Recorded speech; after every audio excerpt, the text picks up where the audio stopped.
Thank you, Dr. Amitabh. Thank you, Bengal Diabetes Association, for this privilege to give this talk. Um, at the outset, it's a wonderful thing to come to Durgapur.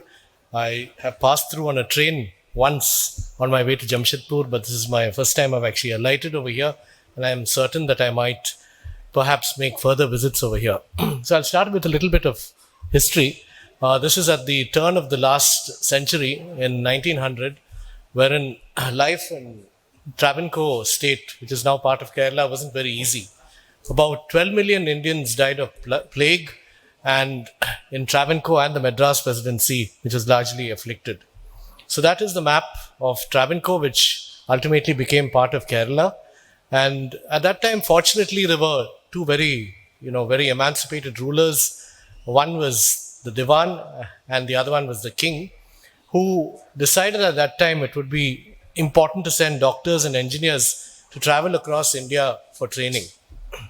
So this is one particular doctor. His name was Kaidavanaparambil T. Jacob, who was born in 1889, and in 1960 he passed on.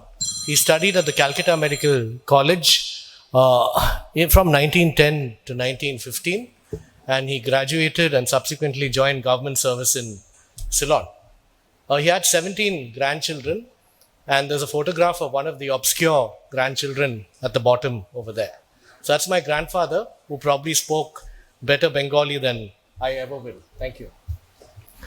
So I'll just start with a little bit. I'm going to focus a lot on our work on young diabetes over the last 20 years. And this is the Vellore birth cohort, which was started by a very visionary biostatistician way back in 1970.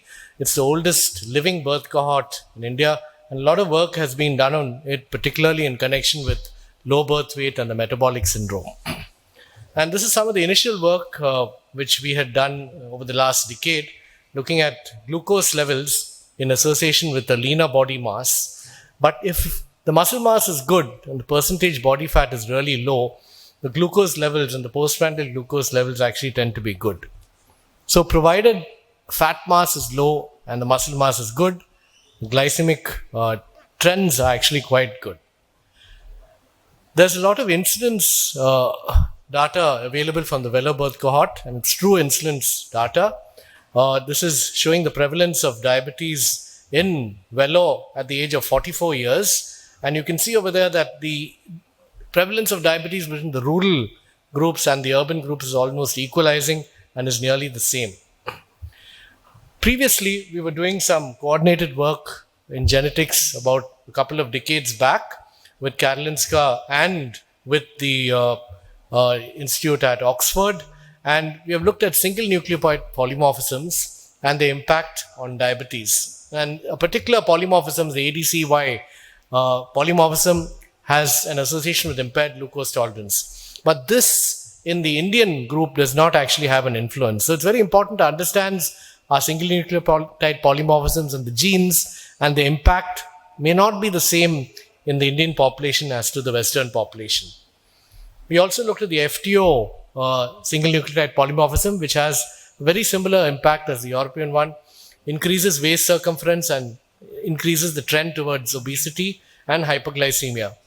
The MC4R has an impact on the height when it's a single nucleotide polymorphism, not a true variant, and they are bigger people who actually in fact have a lot of high lean body mass. Their muscle mass is good. This is some of the work which was coordinated by my research officer, Dr. Senthil, who's now actually settled in Oxford following his PhD. And this was done about a decade and a half back, looking at the prevalence of impaired glucose tolerance in children. And in boys aged 14 to 17 years, the prevalence of hyperglycemia or impaired fasting glycemia was nearly 20% before the age of 17 years. We also found an association with the maternal waist circumference and the hip circumference. Systolic blood pressure and diastolic blood pressure were increased more in relationship to the mother's waist circumference. And if both parents had an increased waist circumference, the risk of the child being affected was almost 6 times. We also looked at the FTO in children, and we found that there was an association between the FTO locus and the waist-hip ratio in Indian adolescents. We were doing a lot of educational programs across the country, and this was through a World Diabetes Foundation related grant, where we trained a number of hospitals in rural areas across the country, looking at doctors and nurses developing integrated clinics in small rural hospitals. And based on that data we did work in Tripura, and this is way back in 2007, long before Indiab, and in Arunachal Pradesh, where we found that the prevalence of rural Tripura, a particular part, was really 9% diabetes at that point of time, with a significant quantum of overweight. 5% in rural Arunachal Pradesh in the year 2010. In Meghalaya more recently, the prevalence rates of diabetes aren't as high, but they have a very significantly increased prevalence of hypertension associated with leanness over here. So when we use the term lean, it's a grossly misused term. So I'd like to draw some definitions for this, and this is based on a Lancet article. Looking at which part of the world you're from, the cutoff for definitive lean, absolute thinness, is not 25, it is 19.2 for the South Asian population. And I do believe we can zoom in further. It may not be the same for a Kashmiri or Bengali or someone from Tamil Nadu. It may be all very different. So we really need to get better normatives for our population when we talk about leanness. And this is not the same cutoff which we're talking about for insulin resistance. For malnutrition, we mean a BMI less than 18.5.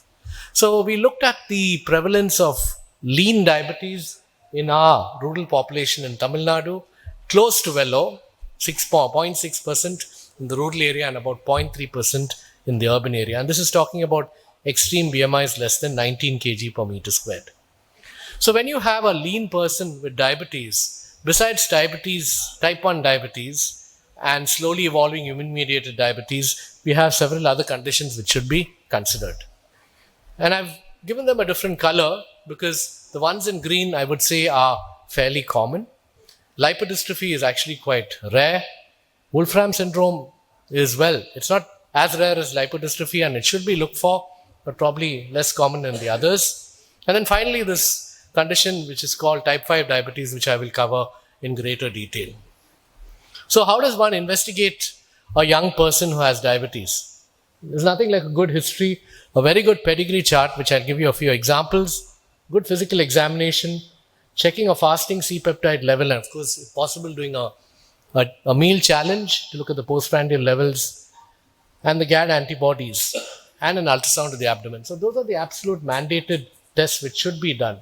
The others, depending on the context, and I'll show you different examples of each of these cases. And of course, the genetic backup which we have, we've only one of 2 centers in the country which is routinely doing genetics for young onset diabetes, monogenic diabetes, as well as lipodystrophy as well. So I'll come to fibrocalcific pancreatic diabetes, which is still a very common disorder. Here is a classical patient who comes with abdominal pain, weight loss, but actually has normal bowel habits and no steatorrhea. And when we went back in the history, we found that he was actually avoiding a fatty diet. So lean habitus, no evidence of nutritional deficiencies. The stool elastase was extremely low. Normal is more than 200, indicating severe fat malabsorption. So previous maps have actually shown the distribution of this condition is largely in tropical areas, and 70% of them are male. So they have low C-peptide levels and they are generally insulin requiring. This was work done from Lucknow, showing in an age group less than 35, about 15% of patients in this group had FCPD. And this is, we were involved in the genetic work over here. Well, this is from Ish Bhatia's group at the STPGI in Lucknow. So it is still a problem and we still see a lot of it in Tamil Nadu. I'm certain it is still there in West Bengal in addition. You should be looking for it. Anyone who's lean, low C-peptides, do an ultrasound abdomen, if possible, do a CT. These are the other things that you have found.